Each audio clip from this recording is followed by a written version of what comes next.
네, 어쨌든 경제 2부 초대석 시간입니다. 이번 시간에는 앞서 말씀드린 대로 각종 국제 소송전에서 우리 정부가 연이어 승소를 하면서 국부를 지켜냈다는 그런 소식 전해드렸는데요. 이와 관련한 배경 자세히 분석해 드리고요.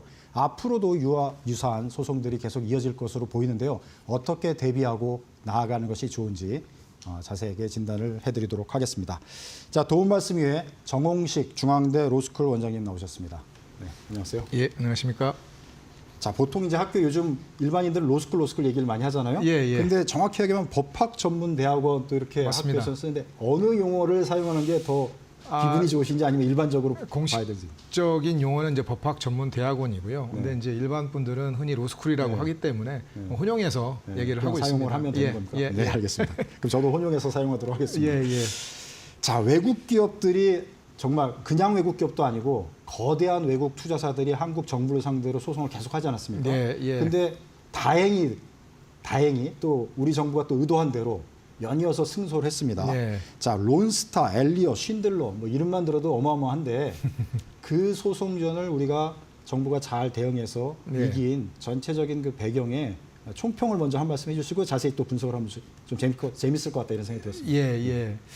뭐 다행히 그런 성과를 낸 근본적인 이유는 그 정부가 국제법무 현안들을 아주 효과적으로 대응하기 위해 가지고 2023년 8월 법무부 내 국제법무국을 새로 출범을 시켰습니다. 거기에서 어떤 이유를 찾을 수 있을 것 같고요.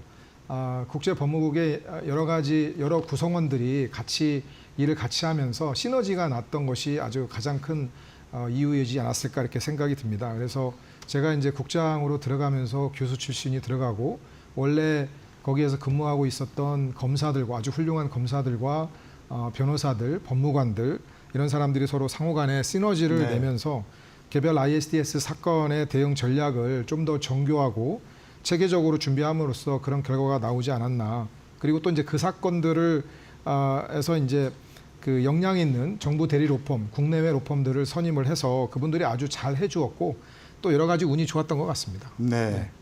자, 앞서 저희가 이제 뉴스에서도 잠깐 전해드리긴 했는데 최근에 지난주에 결과가 나왔잖아요. 예, 맞습니다. 쉰들러의 소송을 그것도 청구를 기각하고 만장일치로 우리 정부의 완승인 셈이잖아요. 예, 그렇습니다. 이거의 사건의 또 핵심 포인트는 어떻게 보면 당사자도 되셨기 때문에 그거에 대한 포인트를 아실 것 같아서 좀 핵심을 진단해 주시면 좋을 것 같습니다. 예, 그 사건은 쉰들러가 현대 엘리베이터의 2대 주주로서 사기업의 경영권 분쟁을 이 국제법상의 국가의 책임으로 이렇게 돌리려 했던 그런 시도였습니다. 쉰들러는 이제 현대 엘리베이터가 경영권 방어를 위해 가지고 불필요한 유상증자를 했고 또 경영진의 콜옵션을 헐값에 양도했다는 그런 주장을 하면서 이러한 행위를 공정이나 금감이나 금감원에 수차례 민원이나 어떤 신고를 했음에도 불구하고 이 기관들이 제대로 적절히 조사하거나 조치를 하지 않았기 때문에 투자 협정을 위반해서 자기네들의 손해가 발생을 했다. 뭐 이런 주장이었고요.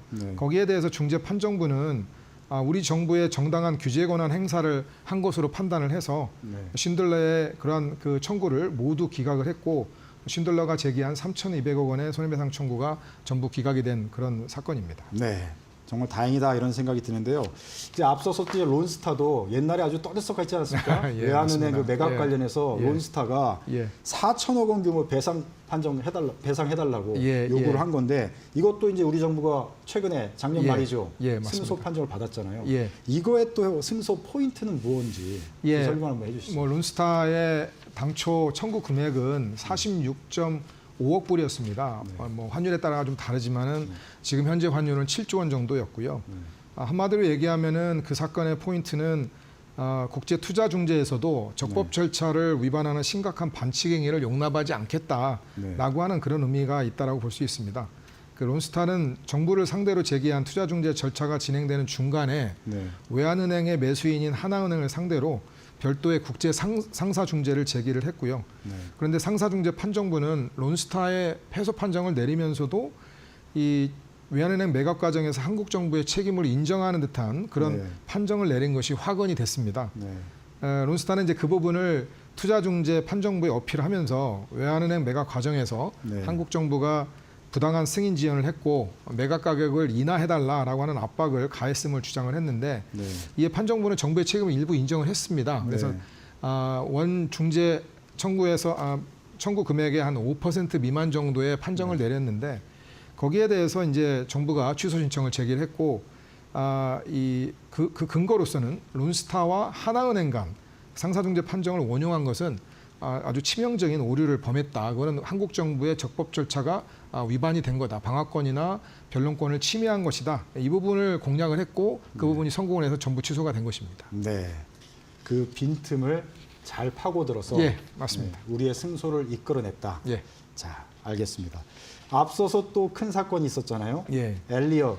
옛날에 또 이 뉴스도 떠들썩했죠. 삼성물산 제일모직 맞습니다. 합병 관련해서 엘리엇이 이거 부당한 어떤 조치다. 예, 예. 이게 또 이게 국민연금하고도 관련이 됐던 맞습니다. 거잖아요. 예. 이게 만약에 우리가 졌으면은 상당한 파급 효과가 우려되는 부분이었는데 예. 이거 역시도 우리가 이제 승소 판정을 받았는데 예. 이거의 핵심 또 포인트는 뭔지 또 설명 한번 해주시죠. 예, 이번에 최근에 내려진 영국법원에서의 파기 완송심은 아직 그 1,600억 원의 그 배상 판정이 네. 완전히 소멸된 것은 아닙니다. 완전히 확정된 건 아니고요. 완전히 확정된 것은 아니고 영국법원에 내려진 그 판결의 핵심은 이 국민연금이 국가기관이냐 아니냐가 쟁점이었는데 네. 국가기관이 아니다라고 하는 정부의 주장을 인용을 해준 겁니다. 네, 우리의 주장을 맞습니다. 맞습니다. 네.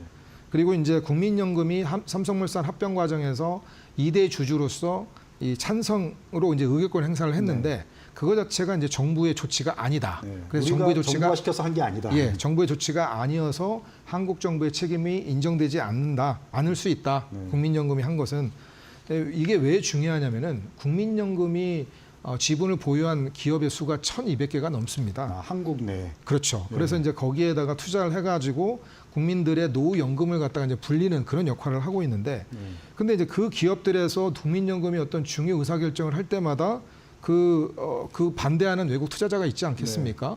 그럼 국민연금이 어떤 의사결정을 했는데 외국 투자자는 자신들과 반대되는 의사결정을 해서 자기네들이 손해를 입었다. 네. 그러니까 정부가 배상해라.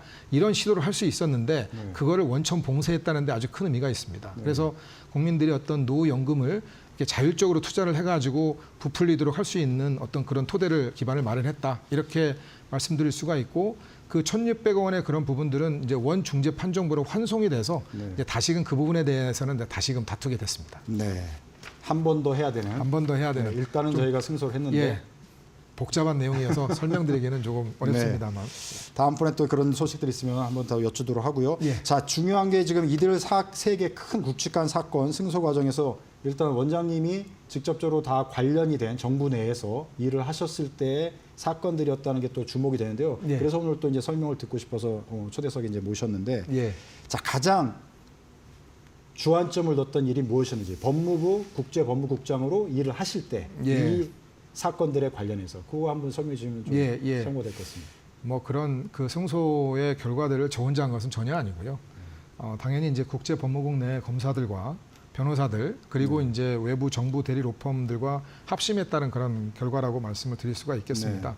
그렇지만 이제 제가 주안점을 두었던 부분들은 사건 기록을 검토를 하면서 제가 이제 법무부에 들어가기 전에 국제 중재인 경험들이 좀 있었습니다.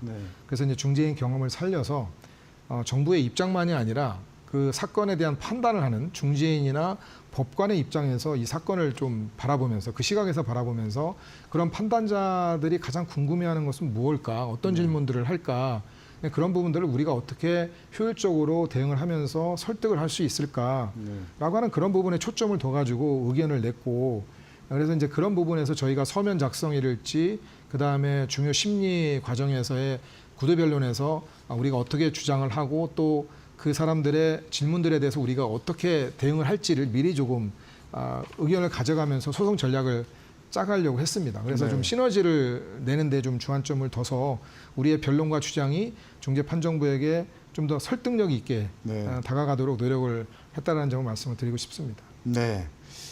또 이제 궁금한 점은 당시 어떻게 보면 법무부에서 국제법무국장 공모를 했잖아요. 예. 그래서 이제 들어가셔서 초대 국장을 하신 거잖아요. 예. 그 학교 교수로 계시다가 예. 법무부에서 그런 그 자리를 공모했을 때 들어가시는 건 사실 쉽지 않은 결정이었을 것 같은데 예. 어떤 특별한 이유가 있는 건지 그런 부분이 또 좀 궁금해지더라고요. 예, 예. 그 뭐 보통 일반적으로 우리나라에서 교수가 정부에 들어가면은 장차관급으로 들어가는 것이 좀 일반적이긴 한데 사실 이제 그때 개방형 임기제로서 이제 공부를 하는 상황이었고 제가 이제 국장직을 간다고 하니까 다른 주변 교수들이 조금 뭐 핀잔을 주는 사람도 있었습니다. 왜? 뭐 이럴 수 있잖아요. 그래서 근데 이제 법무부의 국제법무국장은 그 제 전공 분야인 국제거래법과 국제중재와 아주 이게 딱 맞아 떨어지는 최적의 어떤 직이라고 생각이 들었습니다. 네. 그리고 또 이제 제가 중재인 경험을 또 살릴 수 있는 그런 기회라고 생각이 들었고 그래서 어떤 직위가 중요한 게 아니라 그냥 하는 일이 무엇이고 또 네. 어떤 기여를 할 수 있느냐가 아주 중요한 판단 기준이었고 그 국장을 해보니까 또 공직의 꽃은 국장이나 실장이라고 합니다. 네. 그래서 국제법무국장은 이제 장관님께 직접적으로 국제법무와 관련돼서 조언을 하고 의사결정을 최종적으로 하는데 이제 어떤 중요한 역할을 하는 그런 부분이기 때문에 네. 그런 측면에서 아주 참 여러 그 검사들 변호사들과 재미있게 아주 일을 했었고요. 오히려 이제 제가 이제 뭐 학부가 서울대 출신이 아닌데 비서울대와 또 호남 출신인 저를 좀 발탁을 해줬다라고 하는 부분에서 전문성 기준으로 판단해서 뭐 그런 부분에서는 조금 좋은 기회였다 이렇게 말씀을 드릴 수 있겠습니다. 네, 알겠습니다. 뭐 많이들 또 궁금해도 하시고 사실 기사로도 많이도 나온 부분이기도 해서 저도 좀 예. 궁금해서 예. 왜 그러셨을까 뭐 이런 걸 한번 질문을 드렸고요. 예, 예. 자, 그럼 법무부 국제법무국이라는 자리가 예. 옛날부터 있었던 자리인가요? 아니요, 아니면 새로, 국제법무국은 그때 새로 맞습니다. 그러면 국제소송전이 많이 그때는 이제 시작이 됐고 앞으로도 있을 거로 보이기 때문에 예. 그 국을 만든 거네요. 조금 더 물론 이제 ISDS 사건의 론스타는 네. 2012년에 시작이 됐습니다. 그래서 그때 당시에는 법무실 내에 국제법무과에서 담당을 하고 있다가 네. 2020년도에 그 국제투자분쟁과라고 해서 ISDS 사건들만 전담하는 그런 과를 하나 만들었습니다. 네. 그래서 이제 2018년에 엘리엇과 메이슨 사건, 쉰들러 사건이 이제 동시다발적으로 제기가 되면서 그걸 체계적으로 대응하기 위해서 과를 하나 만들었는데 그 이후에 이제 조금 더 이런 국제 법무, 정부가 맞닥뜨리는 국제 법무를 조금 더 체계적으로 효과적으로 진행하기 위해서 국제 법무 지원과를 만들면서 이거를 이제 별도 국으로 네. 독립돼서 이제 국으로 만들게 된 거고 이제 국이 만들어지다 보니까 이제 국장을 이제 공모를 하게 되는 네. 뭐 그런 상황이었습니다. 그러니까 과로 있었는데 이런 문제들이 커지니까 맞습니다. 국으로 이제 승격을 시켜가지고 적극적으로 대응하는 그런 예. 체제로 이제 한 거네요. 예. 자, 그러면 법무부 국제법무국은 이렇게 주로 국제소송전 업무만 담당하는 건가요? 아니면 다른 어떤 업무도 담당하는 예. 건가요? 그 ISDS 사건 말고도 다른 중요한 국제 법무를 담당을 하고 있습니다. 네. 세 개 과로 구성이 되어 있고 네. 국제 법무 정책과와 네. 국제 법무 지원과, 국제 투자 분쟁과 이렇게 되어 있습니다.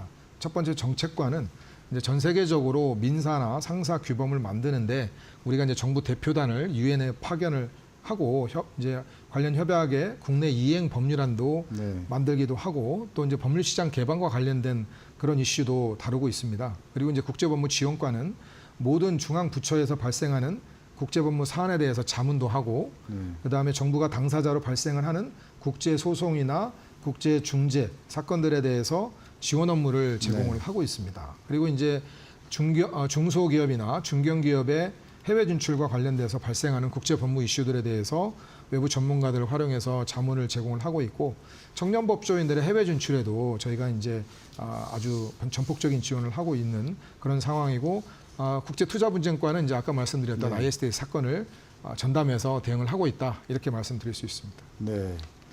자, 그러니까 이제 정부가 적극적으로 국제 투자 업무가 많아지고 예. 그에 대한 소송이 또 증가를 하니까 예, 적극적으로 대응하기 위해서 이제 국을 신설했고 맞습니다. 어떻게 보면 정부의 그 전략과 방침이 성공한 셈이네요. 뭐 지금 현재로서는 뭐 나쁘지 않습니다. 그렇게 하고 뭐 사실은 정부 입장에서 좋은 건 하지만 또 소송이 또 들어왔잖아요. 예, 예. 지금 뭐 이제 뭐 여러분도 이제 기사 통해서 보셔서 아시지만 쿠팡에 이제 투자라는 외국 기업이죠 결국은. 예, 예. 그 결국 우리 입장에서 쿠팡이 결국 소송을 했다고 볼 수 있는데 예, 예. 한국 정부를 상대로 지금 한국 정부의 조치는 부당하다 지금 그런 거 아닙니까? 예, 예, 예. 그럼 그거에 대해서도 지금 한국 정부가 준비를 해야 되는 상황인데 예. 지금 일반 뭐 대부분의 사람들이 사실 그 상황을 잘 모르실 것 같아요. 예, 예. 그 지금 어떻게 돌아가고 있는지 그 좀 소개 좀 한번 해주시죠. 예, 제가 이제 국제법무국장의 임기가 다하기 이제 직전에 네. 그 중재 의향서를 이제 제가 저 앞으로 왔습니다. 네. 인편을 통해 가지고 이 법무부가 이제 정부 과천청사에 있는데 네. 오후에 거기에서 어떤 민원실에 이제 한 사람이 와서 저한테 서류를 전달하고 싶다고 와서 네. 이제 받아보니까 네. 이제 대통령님과 이제 저 앞으로 이제 네. 그 중재 의향서가 제기가 됐고요. 네. 그 미국 쿠팡사입니다. 미국 쿠팡사에 이제 한국 쿠팡의 모회사가 미국 쿠팡사이고 네. 그 쿠팡사에 투자한 외국 투자자, 미국 투자자들입니다.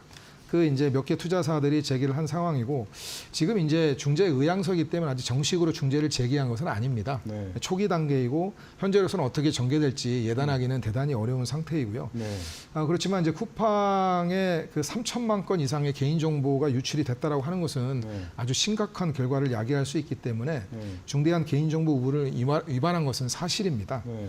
이제 제가 개인적인 그런 차원에서 의견을 드리면은 물론 투자자들은 이제 본인들의 입장에서 네. 중재 의향서를 냈을 것이지만 네. 이 정부의 각 부처들 개인정보와 관련된 부처뿐만 아니라 이제 다 부처에서 여러 부처에서 적법 절차를 지키면서 네. 각자 관련 법령에 따라 가지고 절차에 따라서 조사를 진행하고 있을 것으로 판단이 됩니다. 네. 그래서 각 부처별로 어떤 법적 근거나 선례를 토대로 합리적으로 각각 판단을 하고 네. 그다음에 이제 ISDS를 담당하는 법무부는 이 중재 의향서와 관련돼서 이제 협상을 3개월 동안 진행을 해야 되기 때문에 지금 이제 그 상대방과 차분하게 협상 준비를 하면서 당당하게 네.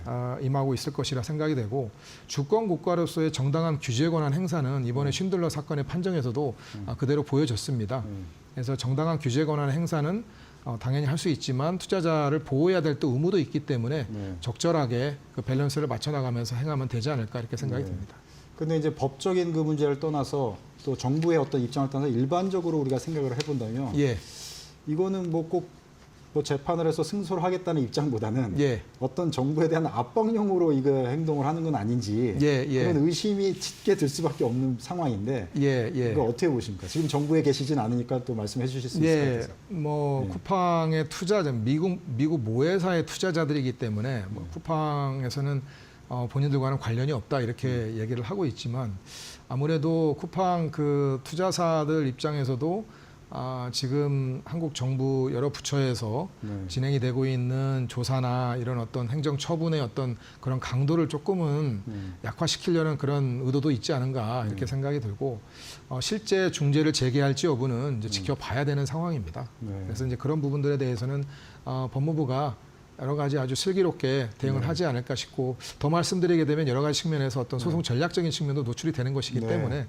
제가 이제 뭐 직을 나왔지만 아직 얼마 안 돼서 이 정도로만 말씀을 드리겠습니다. 네, 알겠습니다. 정부는 뭐 나름대로 다 잘 준비를 하고 있기 때문에 예. 뭐 걱정하지 않는다. 뭐 능히 어떤 뭐 소송이 실제 진행되더라도 이길 수 있는 자신감이 있다. 예. 뭐 이렇게 좀 이해가 됩니다. 네.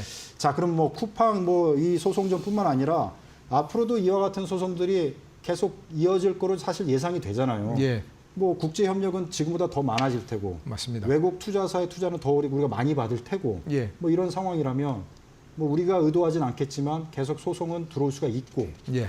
그러면은 우리 국제 법무 역량이 상당히 중요한 상황이 될 것 같은데 앞으로 어떤 점들을 우리가 보강하거나 대비를 해야 계속 승소를 할 수 있는지 그런 예. 말씀을 한번 해주시죠. 그 사건이 발생하고 나서 대응을 하는 것보다 예방이 대단히 중요합니다.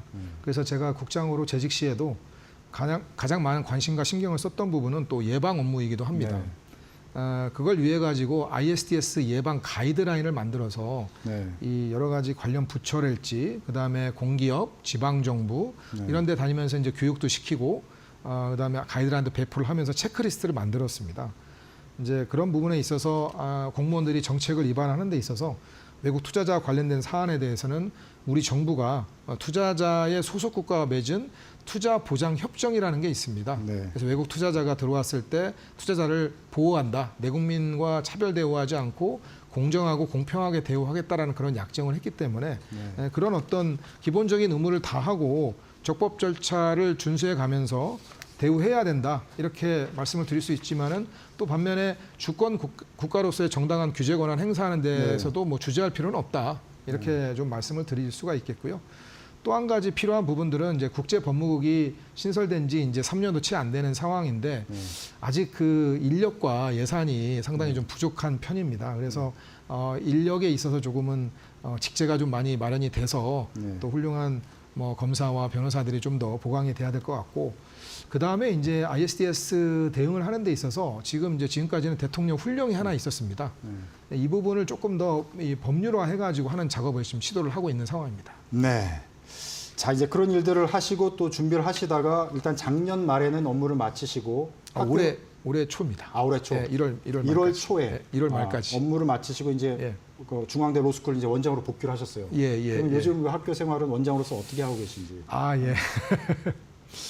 그 학교 생활에서는 이제 국장 때보다 더 바쁜 것 같기도 합니다. 국장 때는 조금 큰 그림을 보면서 주요 의사결정을 하고 또 이제 국회 쪽에 대응을 하는 게 주된 업무였는데 로스쿨 원장은 기본적으로 강의와 연구는 뭐 똑같이 해야 되는 그런 상황이고 그건 그것대로 하면서 로스쿨의 여러 가지 전반적인 행정 업무를 처리를 해야 되기 때문에 국장 때보다 여러 가지 좀 시시콜콜한 그런 일들도 조금 많이 하게 되는 것 같아서 뭐 하루하루 분주하게 보내고 있습니다. 그렇지만 국장을 하면서 여러 가지 좀 좋았던 그런 결과들도 있어서 상당히 조금 뿌듯하고 불안감을 느끼면서 그래도 원장 업무를 수행을 하고 있습니다. 네. 아무래도 이제 정부 경험도 하시고 다시 이제 학교로 복귀해서 여러 가지 경험을 가지고 학생들 가르칠 때 또 도움이 되시지 않을까 이런 생각이 드는데 향후 이제 그 로스쿨 원장으로서의 계획은 또 어떤 게 있는지 좀 저희 중앙대 로스쿨의 최근 3년간 변호사 시험의 성적이 아주 좋았습니다. 3년 전 12회 때는 초시 100% 합격과 아울러서 전체 4위, 그다음에 13회 때도 전체 4위, 그리고 14회 때는 작년에는 3위를 기록하는 등 아주 최상위권을 유지를 하고 있고요. 원장으로서 이러한 성적을 계속적으로 유지하는 게 기본적인 목표이고 또 개인적인 차원의 계획이라고 한다면은 그 공직에 들어가기 전에는 주로 해왔던 국제 중재인 역할이 있었는데 그걸 좀 재개해서 한국 당사자가 있는 사건뿐만 아니라 그냥 외국 당사자들 간의 분쟁에 대해서도 중립적인 그런 중재인으로 선임이 돼서 해당 절차를 좀 합리적으로 이끌어서 합당한 판정을 좀 내리는 그런 역할을 좀 해보고 싶다라는 그런 개인적인 계획도 갖고 있습니다. 네. 로스쿨 준비하는 학생들에게 짧게 한 20초 조언을 주신다면 어떤 말씀을 주실 수 있을까요? 지금 로스쿨이 아주 뭐 지원율이 대단히 높습니다. 화랑이고. 근데 로스쿨 진학을 결정하는 데 있어서 친구들이 하니까 뭐 취업이 어려우니까 기계적으로 생각하는 것보다는 법조인이 되겠다라고 하는 것은 아주 대단한 결심과 아주 강한 동기부여가 뒤따라 성공할 수 있는 그런 직업이기 때문에 본인이 어떤 분야에서 어떤 법조인이 되고 싶은지 진지한 고민과 탐색을 사전에 조금 철저히 하고 도전하면 좋겠다 이런 말씀을 드릴 수 있겠습니다. 네. 자, 오늘 뭐 바쁘신데 나오셔서 대단히 감사드립니다. 초대해 주셔서 감사합니다.